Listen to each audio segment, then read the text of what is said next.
Será que o som aqui não vai atrapalhar, não, né? Verifica, grava um pouquinho e veja, não tem como. Não, vamos fazer assim já. Tá.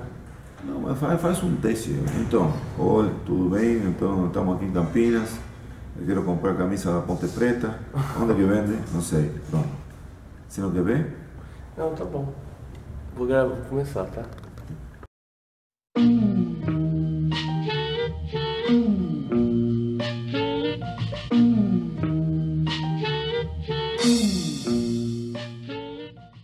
Primeiro encontro com o cinema se dá em casa, entendeu? Meu pai já é um artista, eu não conhecia na Argentina, era um artista músico, dramaturgo, roteirista de cinema e TV, ator, entendeu? Ganhou todos os prêmios possíveis na Argentina, inclusive o Molière.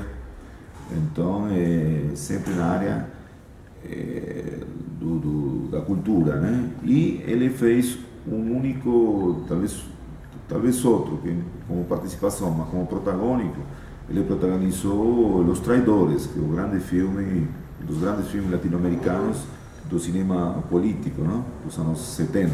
Foi realizado em 72, em 73 foi apresentado e rapidamente censurado. Eu só fui ver ele em 83 no México. Ele foi o roteirista, esse autor do conto que dá origem ao roteiro, o co-roteirista do filme, junto com Raimundo Gleiser e Álvaro Melián, e foi também, e talvez principalmente, o ator, o famoso Barrera do filme, o sindicalista que vai crescendo de um âmbito humilde, trabalhador, no período peronista, né, dos anos 50, 60, e se transforma num traidor à classe trabalhadora. Então, o cinema eu sempre tive um interesse constante, né, de assistir todo tipo de cinema, principalmente antes desse campo político. Meu interesse era a ficção, né? Eu trabalhar na indústria, né? Cheguei a participar de alguns filmes na Argentina, uns 2 ou 3, na parte de, se chama ajudante de produção, né? Meritório, que é tipo um estagiário, você não ganha nada, você participa, depois ajudante de direção, aquele da claquete, né? Aí fui para o México, como eu falei, trabalhei uns 2 ou 3 também lá com um pessoal que estava exilado lá. E aí deu um tempo. Isso em que ano? Isso em que ano? Esses anos, 82, 83. Aí comecei a viajar, larguei tudo, fui para Guatemala, Honduras, estive anos trabalhando, fazendo de tudo em qualquer lugar, de garçom, de tudo. Sim. E a gente ia conhecendo o continente, mas sempre tentando conhecer as culturas, mas nunca não tive nenhum envolvimento político, até chegar realmente em Salvador. Todo esse conjunto de experiências, de alguma maneira, eclode quando eu chego no Brasil, né? E tento continuar com a questão do cinema, entro no teatro, me formo em teatro no Brasil, né? Já trabalhava em teatro antes de sair da Argentina, naquela época. Isso em 89. Faço curso de teatro na UFMA, de 89 a 93. E depois faço uma pós em teatro ainda, teoria do teatro contemporâneo, na URGS, Porto Alegre.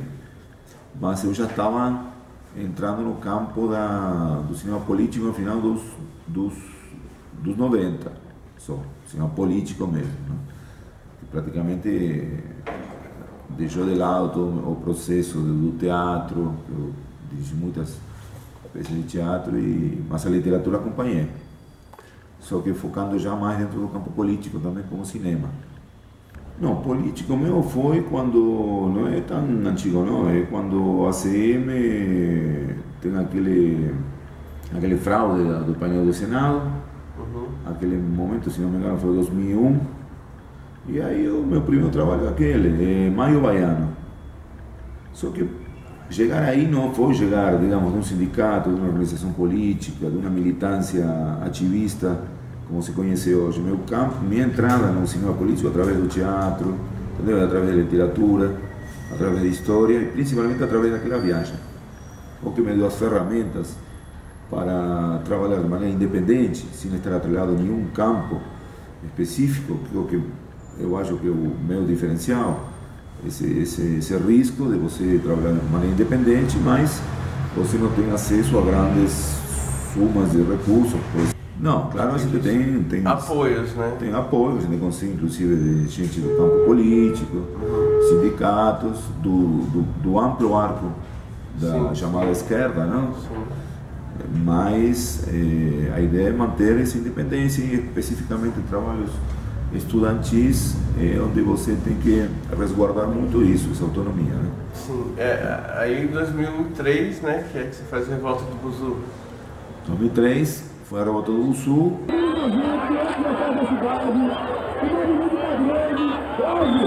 As pessoas se inscrevam. As pessoas.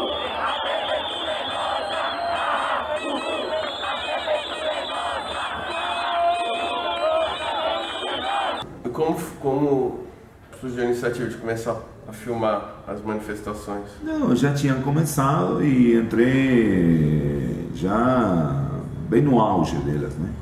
Bem no auge, no momento que estavam eclodindo. Já tinha começado, mas aí com um amigo começamos a filmar, inclusive uma moto dele, aquela primeira imagem que tem no filme, sim, que abre com uma moto, é com ele. Com a música do Rapa, né? Do Rapa, que a gente botou. Esse documentário foi editado em 3 de maio, de uma pequena cidade do Rio Grande do Sul. Eu tinha sido convidado para falar sobre a questão da juventude, porque já aquele filme Maio Baiano tinha repercutido muito. Ah, o Maio Baiano. Maio Baiano. Então eu tinha ido ao fórum, se não me engano era um fórum, era na época do fórum social. Não, veio depois do fórum, que a gente fez a estreia da Revolta do Sul em Porto Alegre. Entendeu? Porque eu tinha viajado com material bruto, olha só, eu tinha viajado... Foi quando? Porto Alegre? Foi em 2003. Em 2003 mesmo. Eu tinha viajado com material... No fórum. É um fórum da Juventude. Era um fórum da Juventude. Ah, não, eu acho que foi em 2000, no ano seguinte, foi? Não foi no ano da criação do MPL, que foi 2005, não. Olha, eu vou traduzir 2003. Eu acho que em 2004 eu estava numa Bienal da UNE, pode ser 2004? Em Goiânia. Congresso? Não, antes. Espera aí, eu fui convidado para ir para 3 de maio em Goiânia. Eu não sei que ano foi exatamente, teria que verificar, mas esse pessoal foi o que me acabou levando para lá e eu fui com material bruto de Salvador. Todo o material que tinha da Revolta do Sul foi levado para lá e eu mostrei trechos. E houve tal interesse que eu pensei, bom, vou falar com o prefeito aqui, se ele der um apoio, eu fico aqui e edito o filme aqui. Ah, sim, tem lá da prefeitura de 3 de maio. 3 de maio. Que era uma prefeitura do PT. Sim, eles que apoiaram, né? Sim, deram estrutura, conseguiram um editor, hospedagem e alimentação durante uma semana, digamos, em 3 de maio. E eu fiquei lá, terminamos o filme e fomos para um evento, esse que não lembro qual foi, um acampamento da juventude, eu acho que foi, com a juventude do PT e foi lançado lá. Foi primeiro lá em Porto Alegre já. Sim. Mas foi interessante, porque eu levei passei trechinhos das manifestações e aí surgiu a ideia de editar lá mesmo.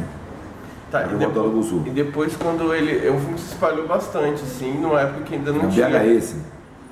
Em VHS. Ainda não tinha DVD. Tinha não. DVD, né? Não. Não, DVD... Era pouco popular. Pouco, né? Pouco. Já tinha, mas eu me resisti um pouco, eu continuava com os DVD. E...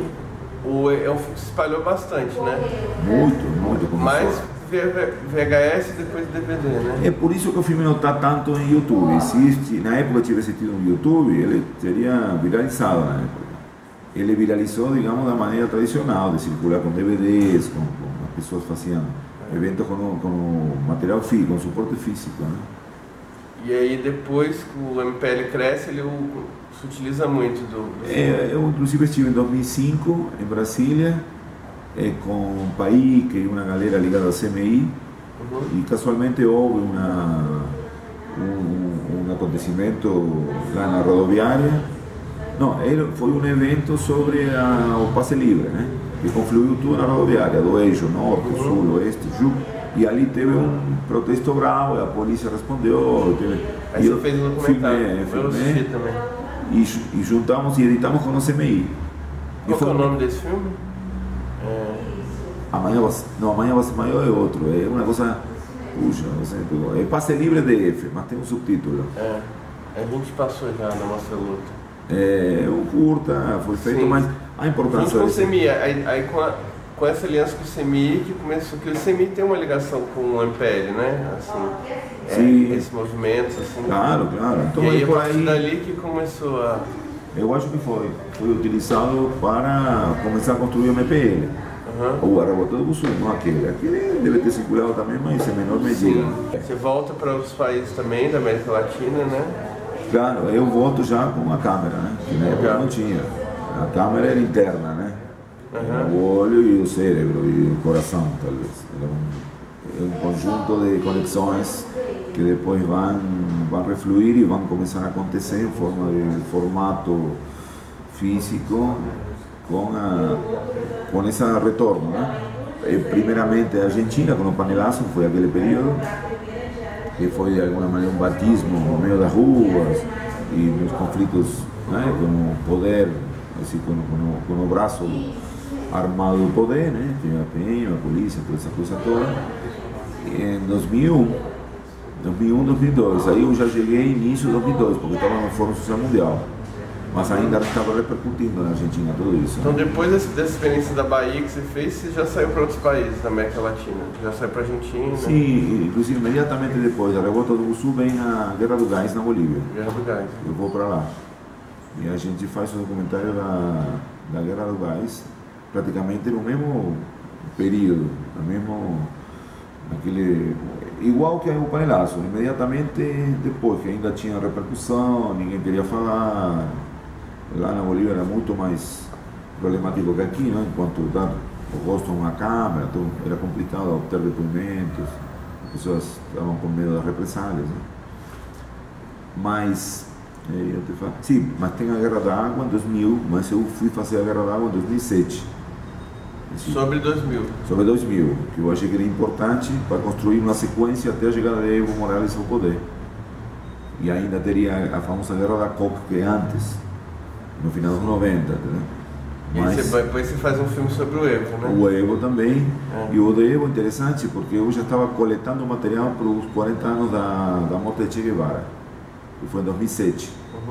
Mas como eu estava na região mineira, aí eu aproveitei, já peguei depoimentos sobre a questão do massacre de São João, que se dá naquele período em junho de 67, né? Prévio, quando o governo interrompe a ligação entre os mineiros, que aportariam recursos à guerrilha e o grupo de Che Guevara, né? Engraçado que eu perdi todo esse material. Então não consegui colocar no filme de Evo. Eu tinha um material ótimo, né? Os mineiros falando, mas depois consegui umas outras coisas mais na frente que entraram no filme. E sobre essa questão do tempo que você tem filmes, a Volta do Buzu você tá durante os protestos, né? No olho do furacão ali. Mas a maioria dos seus filmes você chega ou depois do acontecimento, resgatando um pouco a memória, ou no final. Então, como que é esse processo de o momento que você chega assim em cada filme? Então, eu queria chegar antes, né? Como aconteceu com o filme A Revolução Não Será Televisionada, que ele já estava lá. Isso seria ideal. Né? Isso seria ideal. Às vezes eu tentei isso em Uruguai, quando fui fazer depois do panelaço. Quando teve uma possibilidade de ter um outro panelaço, uma rebelião popular contra o sistema financeiro, como foi na Argentina, e político, em 2002, no Uruguai, mas não aconteceu. Eu fui lá, esperei tranquilo, mas fez um filme relatando a situação de crise na época, mas não aconteceu assim, grandes